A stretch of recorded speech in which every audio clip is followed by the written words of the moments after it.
பிரதமர் மோடி அவர்கள்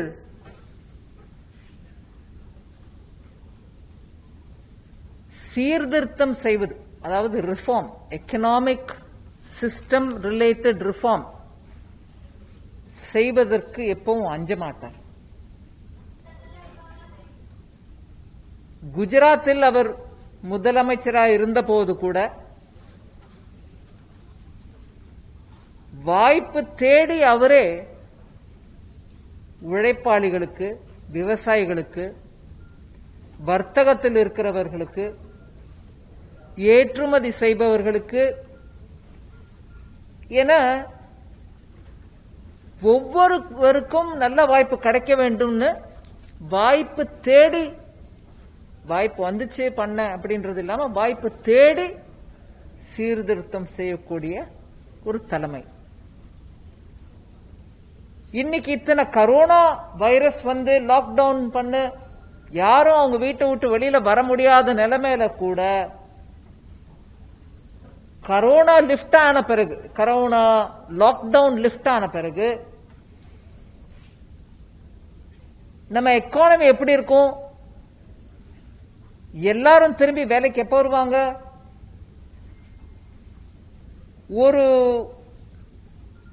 4 மாசம் வரைக்கும் கிட்டத்தட்ட முதல் குவார்டர்னு சொல்றோம், 3 மாசம், 12 மாசத்துல முதல் 3 மாசம் ஒரு விதமான நடவடிக்கையும் இல்லாம மூடப்பட்டு கிடந்த நிலைமையில எல்லாரும் எப்போ வேலைக்கு திரும்பி வருவாங்க? திருப்பி வந்தா கூட ஃபுல்லா எல்லாரும் வர முடியுமா?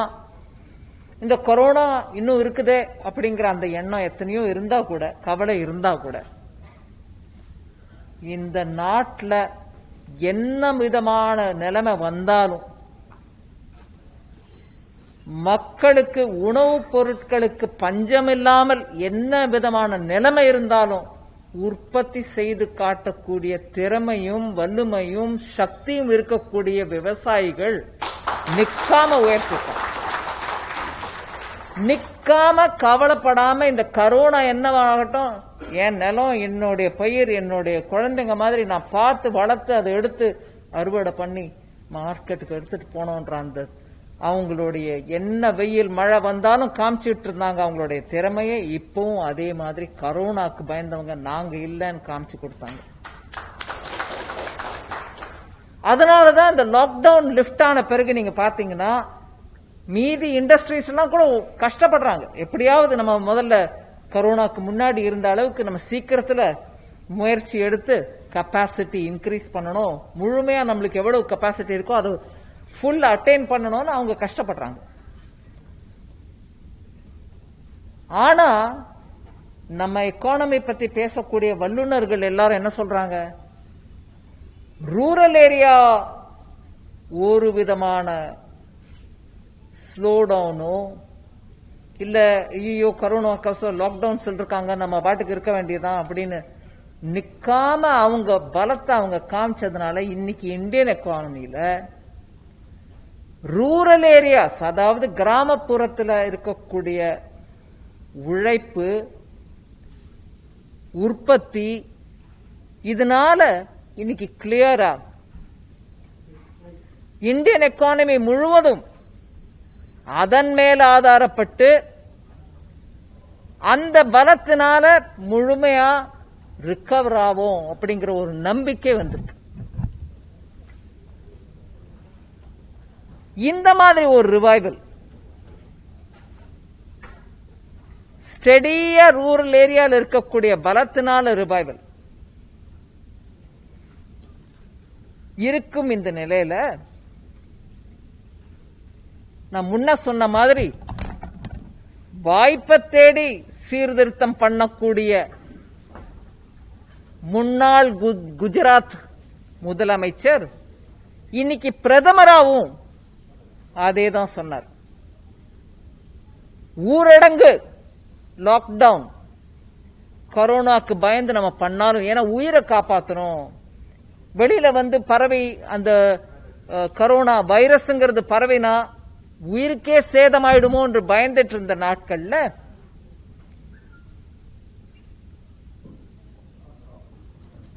லாக்டவுன் பண்றோம் அப்படிங்கறதுனால இப்ப சீர்திருத்தத்தை மறந்துடுவோமா அப்படின்னா இல்ல.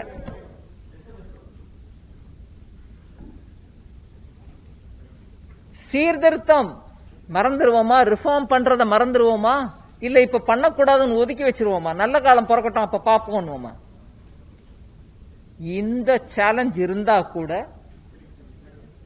ரொம்ப நாட்களா பல வருடங்களா வெயிட் பண்ணிட்டு இருக்கக்கூடிய ரிஃபார்ம்ஸ கூட இப்ப பண்ணி தான் தீரணும், பண்ணிடணும், எப்படியாவது பண்ணிடணும். எதுக்கு பண்ணணும்? அந்த சீர்திருத்த நடவடிக்கையின் மூலமாக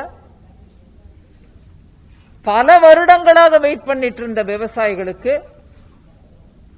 சில உரிமைகள் வழங்கப்பட வேண்டும். என்னையா உரிமை? நாங்க இப்பவும் தானே படுற கஷ்டப்பட்டு தானே இருக்கோம்.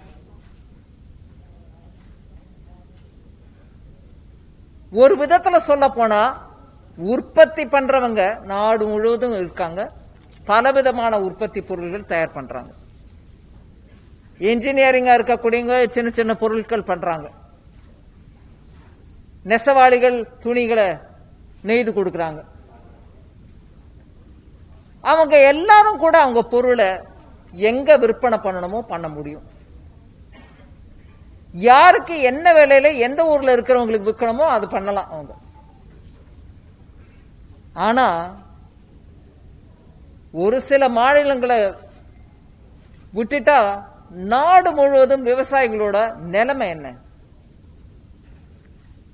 அவங்க இருக்கக்கூடிய இடத்துல அவங்களுடைய உற்பத்தி பொருளை அந்த ஊர்ல இருக்கக்கூடிய அக்ரிகல்ச்சரல் ப்ராடக்ட் மார்க்கெட்டிங் கமிட்டி, அதாவது எங்க விவசாயிகளுக்கோசம் ஒரு மார்க்கெட் சந்தை அமைச்சிருக்காங்களோ அங்கதான் போய் விற்கணும். அந்த சந்தையில இருக்கக்கூடிய லைசன்ஸ் அடைந்த ஒரு நடுவர்னு வச்சுக்கலாம், இல்ல அந்த பொருளை வாங்குபவர்னு வச்சுக்கலாம்.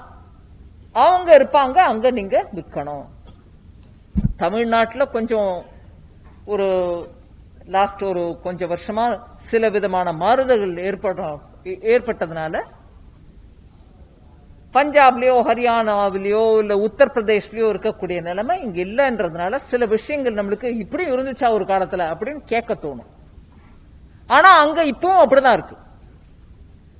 உதாரணத்துக்கு நீங்க இங்க இருந்து பஞ்சாப்லயோ உத்தரப்பிரதேஷ்லயோ இல்ல ஹரியானாவிலோ உங்களோட பொருட்களை விற்கணும்னா அங்க இருக்கக்கூடிய சந்தையில அங்க இருக்கக்கூடிய நடுவரோ உங்க பொருளை வாங்கக்கூடிய பையரோ இருக்கிற இடத்துல தான் நீங்க விற்பனை பண்ண முடியும். நீங்களும் இந்த நாட்டை சேர்ந்தவர் தான், நீங்க உங்களோட உற்பத்தியை அங்க கொண்டு போய் விற்கணும்னா நிலைமை சரி வித்துடலாமே, அதனால என்ன? அந்த சந்தையில சந்தை வரி ஒண்ணு இருக்கும், அது ஒரு 3%.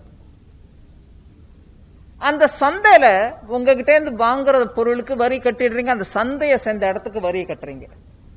ஆனா அந்த மாநிலத்துல விவசாயிக்கு நான் ரோடு போட்டு கொடுக்கணும், ஒரு குளம் வெட்டி கொடுக்கணும், அதுக்கெல்லாம் இன்ஃப்ராஸ்ட்ரக்சர், அந்த இன்ஃப்ராஸ்ட்ரக்சருக்கு வரி எனக்கு வேணும், அது பணம் வேணும்ன்றதுனால இந்த சந்தையில வியாபாரம் பண்றவங்க கிட்ட இன்னொரு 3% வரி. சோ 3 இது ஒரு 3 6% ஆயிடுச்சு. இது இதை தவிர அந்த நடுவர் எனக்கு கொஞ்சம் ஏதோ கிடைக்கணும் இல்லைங்களா, நான் இங்க உட்காந்துட்டு என்ன பண்றது, உங்ககிட்ட இருந்து வாங்கி வித்துட்டு கொடுத்துட்டு இருந்தா நான் தர்மத்துக்கு உட்காந்துருக்கிறேன், அதனால நான் ஒரு 2% எடுத்துக்கிறேன். சோ கிட்டத்தட்ட நீங்க இங்க இருந்து ஒருவேளை நல்ல உன்னதமான பருப்போ மிளகாயோ எதையோ இங்க இருந்து அங்க அனுப்புறீங்க, அங்க விற்கலாம்னா அங்க இருக்கக்கூடிய சட்டத்தின் பிரகாரம் நீங்க அனுப்பின இந்த பொருளுக்கு உங்க மேல விவசாயி மேல 8% வரைக்கும் வரி. இதனால என்ன ஆயிடுது, ஒருவேளை இங்க நல்ல நீங்க வித்துட்டீங்க, இருந்தாலும் உங்ககிட்ட அறுவடை ஆகி நல்ல இருக்கு, நெல் இருக்கோ பருப்பு இருக்கோ இல்ல எள்ளு இருக்கோ கடலை இருக்கோ எதுவா. சோ நீங்க இன்னொரு மாநிலத்தில் அதை விற்கணும்னா உங்களுக்கும் அந்த சந்தையில போய் தான் விற்கணும், அந்த சந்தையில இவ்வளவு வரியும் கட்டி தான் தீரணும். நம்ம நாட்டில் இன்னைக்கு விவசாயிகள் இந்த நாட்டில் ஒருத்தர் கூட பசியோட இருக்க வேண்டிய தேவையில்லாத அளவுக்கு நல்ல உற்பத்தி பண்றீங்க. ஒரு விதத்திலையும் யாருக்கும் பஞ்சம் வரக்கூடிய நிலைமை இல்லை. விவசாயிகளுடைய உழைப்பினாலதான் இந்த நாட்டில் இன்னைக்கு ஒரு காலத்துல நம்மளுக்கு பற்றாக்குறைனால எங்க இருந்தெல்லாமோ இறக்குமதி பண்ணிட்டு இருந்தோம். கோதுமை இறக்குமதி எனக்கே நல்ல ஞாபகம் இருக்கேன் சின்ன வயசுல. PL 480 அப்படின்னு ஏதோ ஒரு ஸ்கீம்ல அமெரிக்கால இருந்து கோதுமை வந்துட்டு இருந்துச்சு. எனக்கே நல்ல ஞாபகம் இருக்கு. இன்னைக்கு அந்த நிலைமை இல்ல. இன்னைக்கு கோதுமையோ நெல்லோ பாலோ சில விதமான பருப்புகளோ சில விதமான கேஷ் கிராப்ஸ் வாழைப்பழமோ இதெல்லாம் நம்ம நாட்டில் இன்னைக்கு எவ்வளவு உற்பத்தி பண்றோம்னா உலகத்திலேயே நம்பர் 1 நம்பர் 2 அப்படின்ற அந்த நிலைமையில் இருக்கிறோம். எப்படி வந்துச்சு அந்த நிலைமை? விவசாயி ஒவ்வொரு நிலத்தையும் ஒவ்வொரு இன்ச்சையும் எப்படி பயன்படுத்தணுமோ பயன்படுத்தி இன்னைக்கு அந்த நம்மளுக்கு அந்த உற்பத்தி காட்டுறாங்க.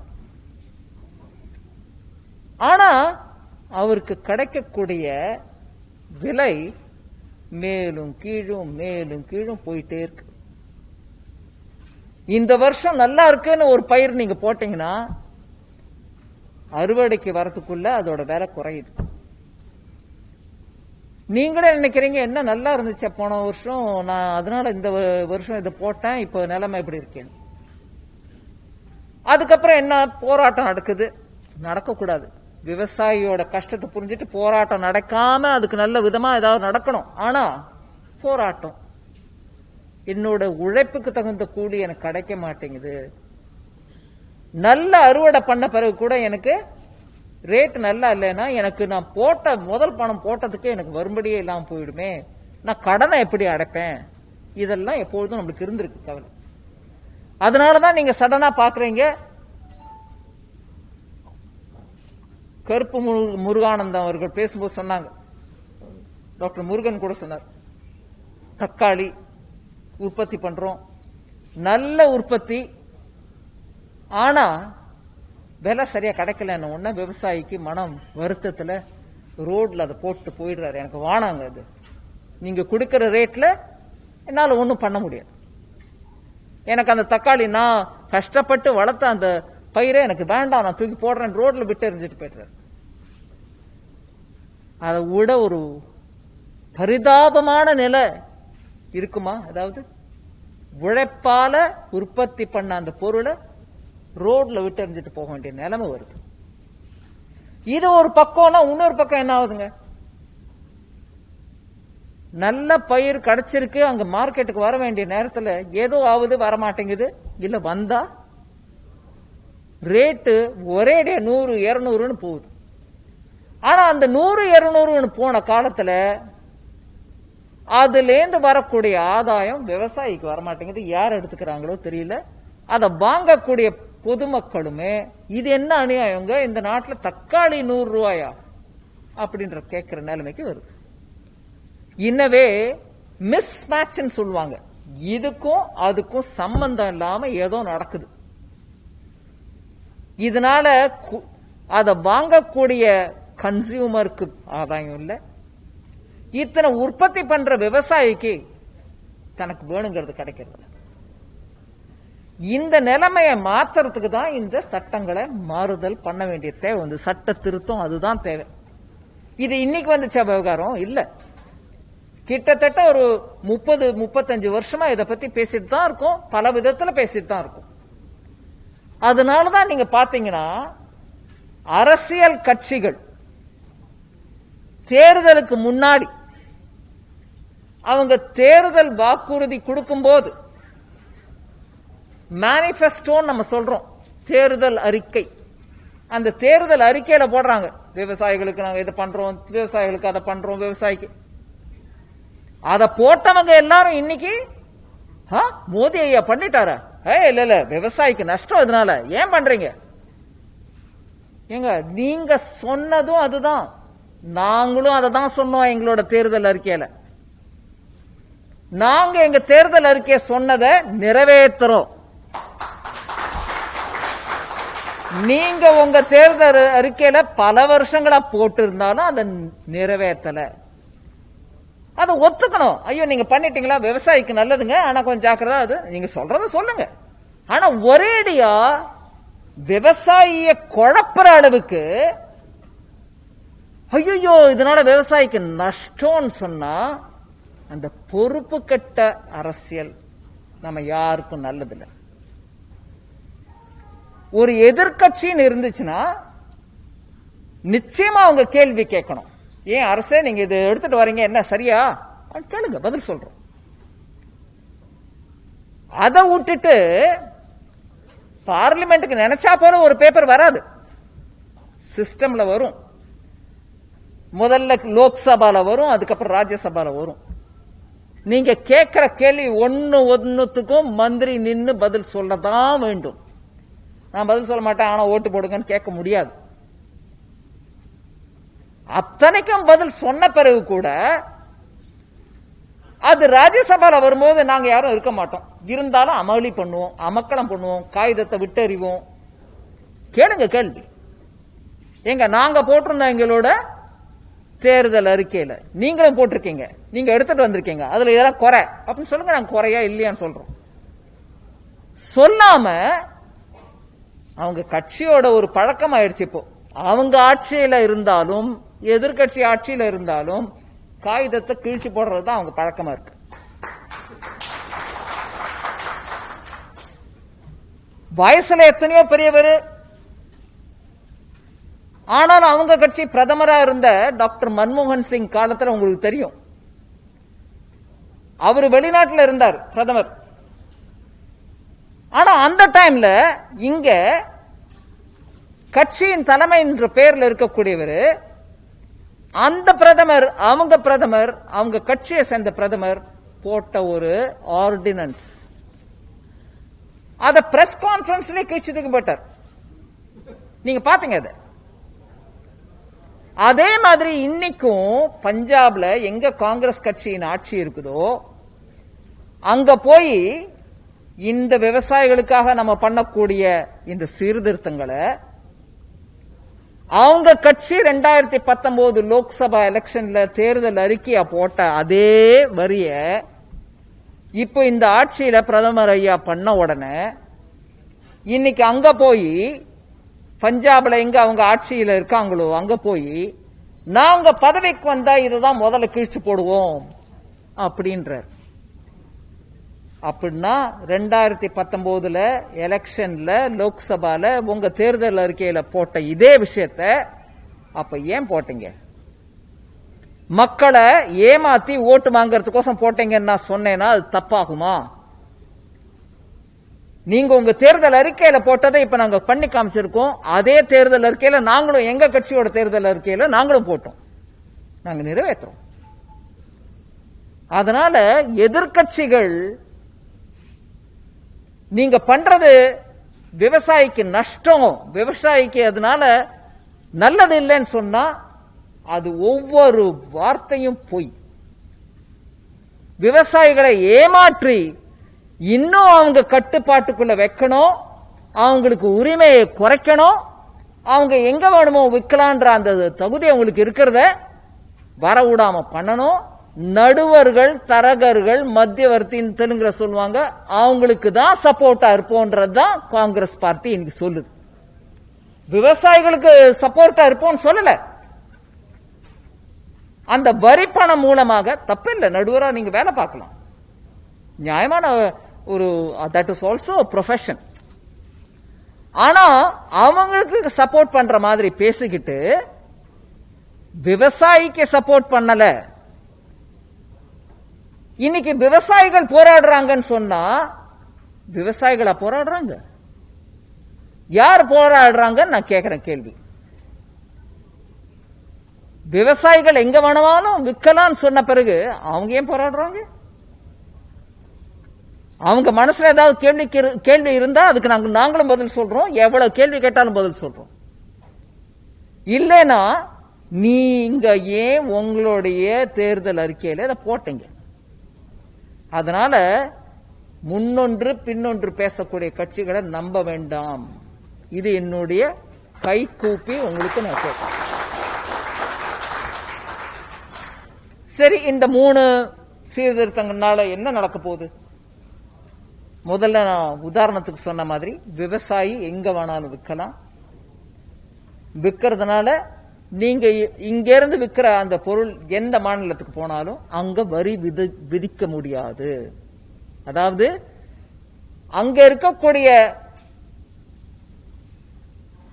விவசாய சந்தையில நான் சொன்னேன் 3% ஒரு டாக்ஸ், இன்னொரு 3% இன்னொரு டாக்ஸ், 2% இன்னொரு டாக்ஸ்.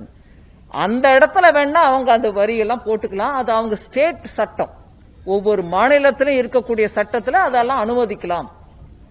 ஆனா இன்டர் ஸ்டேட், ஒரு மாநிலத்திலிருந்து இன்னொரு மாநிலத்துக்கு மத்திய அரசின் பட்டியலில் இருக்கக்கூடிய அந்த உரிமையை வச்சுட்டு தான் நாங்க இந்த அமெண்ட்மெண்ட் எடுத்துட்டு வரோம். It is in the central list, state list இல்ல. விவசாயங்கிறது ஸ்டேட் லிஸ்ட்லயும் இருக்கு, இந்த விஷயத்துல சென்ட்ரல் லிஸ்டும் வருது.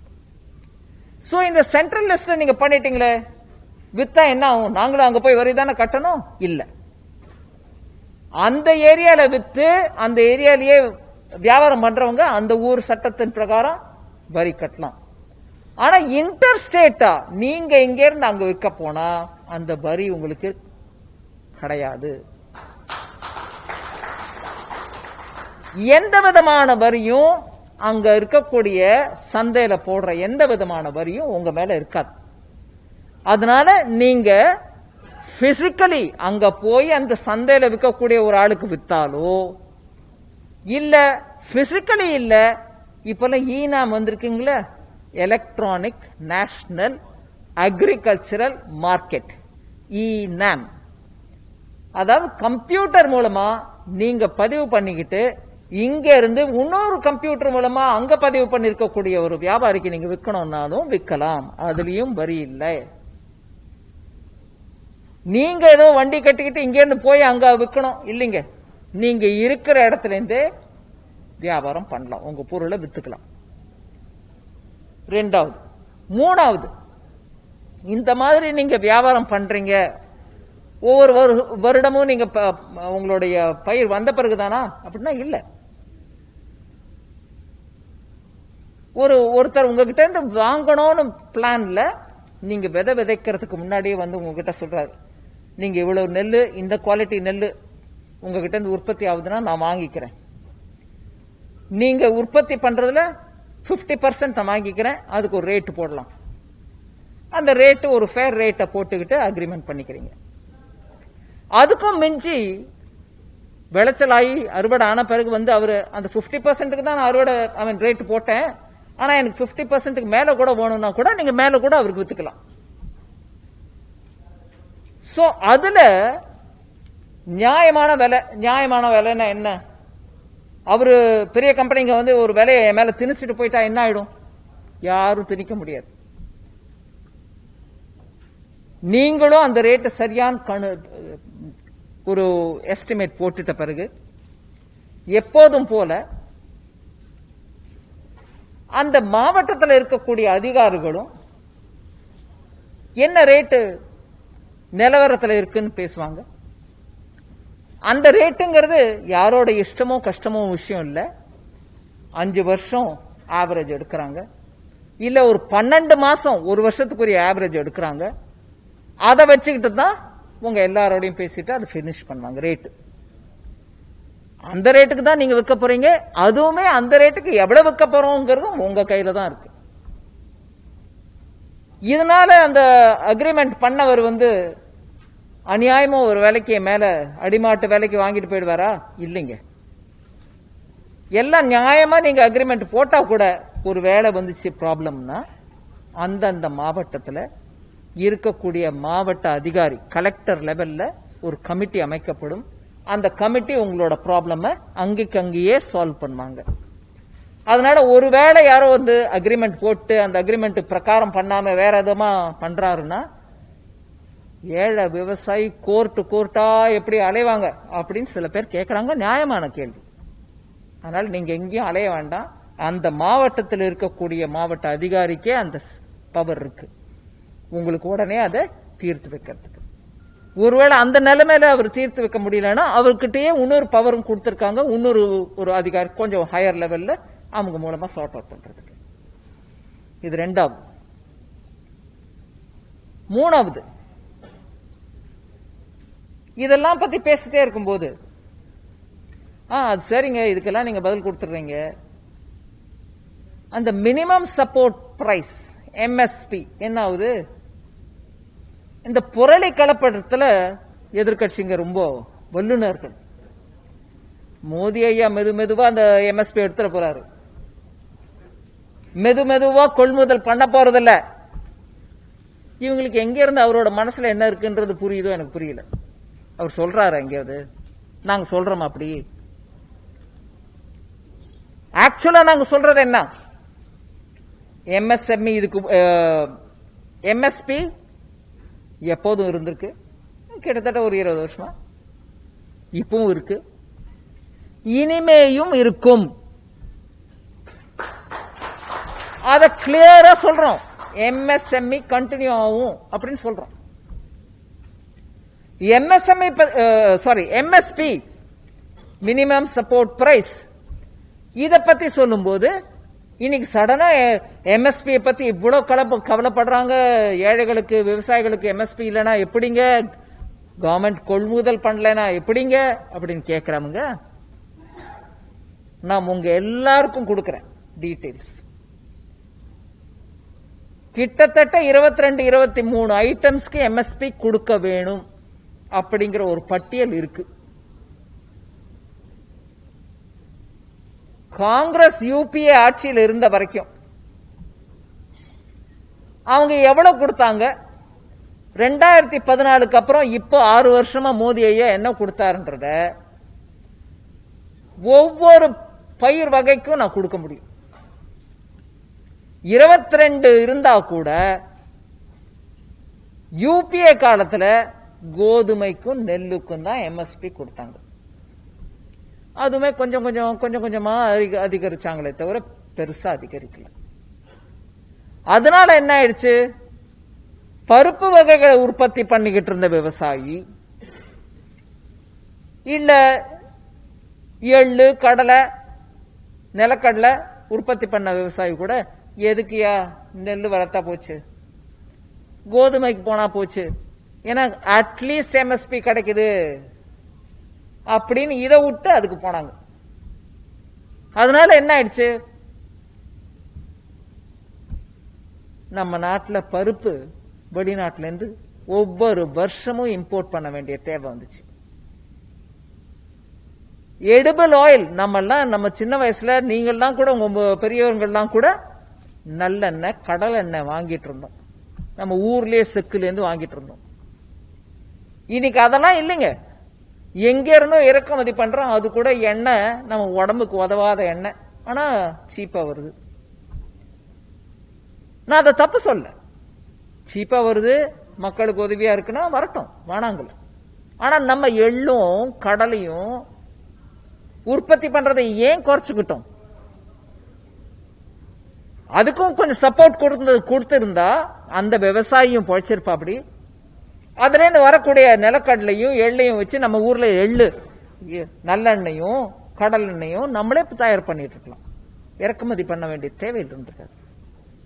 நீங்க எடுத்து பாருங்க, 2014 அப்புறம் இந்த 22 ராகி சோளம் கம்பு இது எல்லாத்துக்கும் கூட எம்எஸ்பி கொடுத்தது நம்ம அரசு வந்த பிறகுதான். எம்எஸ்எம்இ சடனா இத்தனை முதலை கண்ணீர் வடிக்கக்கூடிய கட்சிகளை கேட்கிறேன், உங்க காலத்துல ஏன் கோதுமைக்கும் நெல்லுக்கு மாத்திரம் கொடுத்துட்டு இருந்தீங்க, மீதிக்கு ஏன் கொடுக்கலீங்க? அவங்க விவசாயி இல்லையா? அப்படி மீதி விவசாயிகளுக்கு கொடுக்காதவங்க இன்னைக்கு சடனா ஐயோ எம்எஸ்பி என்ன ஆயிடும், மினிமம் சப்போர்ட் பிரைஸ் மோடி ஐயா எடுத்துட போறாரு, இனிமே கிடைக்காது. எங்க இருந்துங்க போய் பிரச்சாரம்?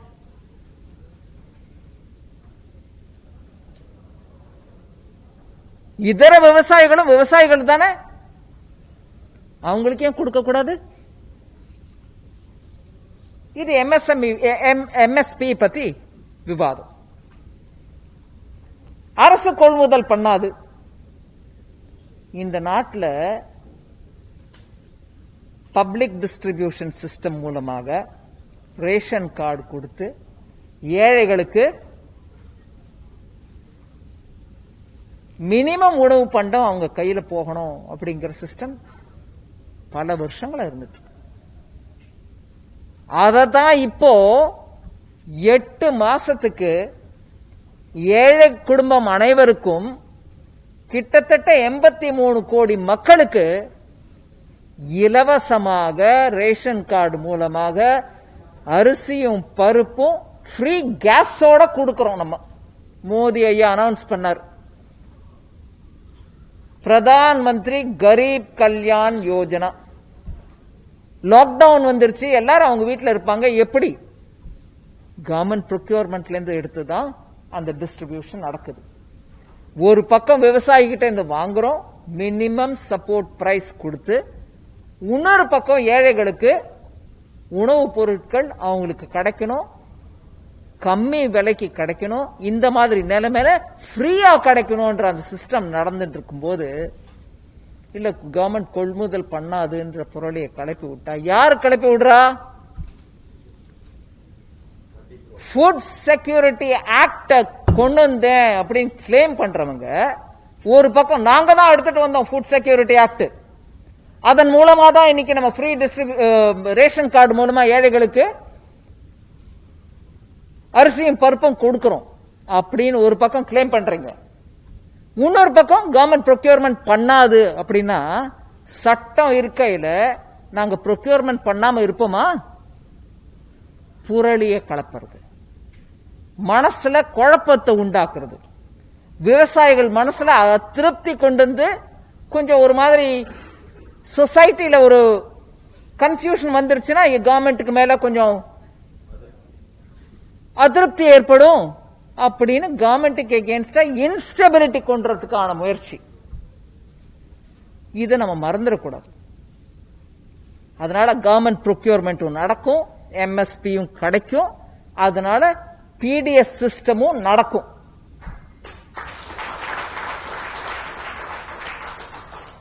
கடைசியா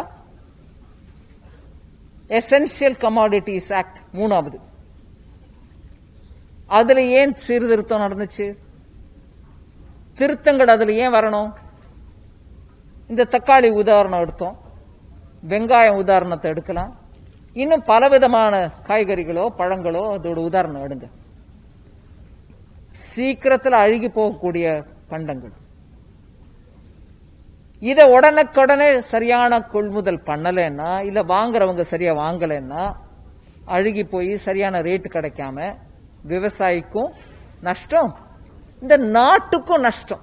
இத்தனை உற்பத்தி கஷ்டத்திலையும் உற்பத்தி பண்ற விவசாயிங்க அந்த பொருளுக்கு சரியான வேல்யூ அடிஷன், அதாவது அந்த பருப்பை பதப்படுத்தி ஒரு விதமா வச்சுக்கிறதோ, இல்ல டொமேட்டோ மூலமா கெச்சப்போ சாஸோ ஏதோ ட்ரை பண்ணணுமோ, இல்ல அந்த ஒரு விதமான ட்ரையிங் ப்ராசஸ் மூலமா நிறைய நாட்களுக்கு அது இருக்கக்கூடிய அளவுக்கு பண்றதோ, இது இந்த வேல்யூ அடிஷன்லாம் நடக்கணும்னா விவசாயிகிட்டே இருந்து அதை வாங்கி ஒரு இடத்துல வச்சுக்கிட்டு அதை பதப்படுத்தணும்.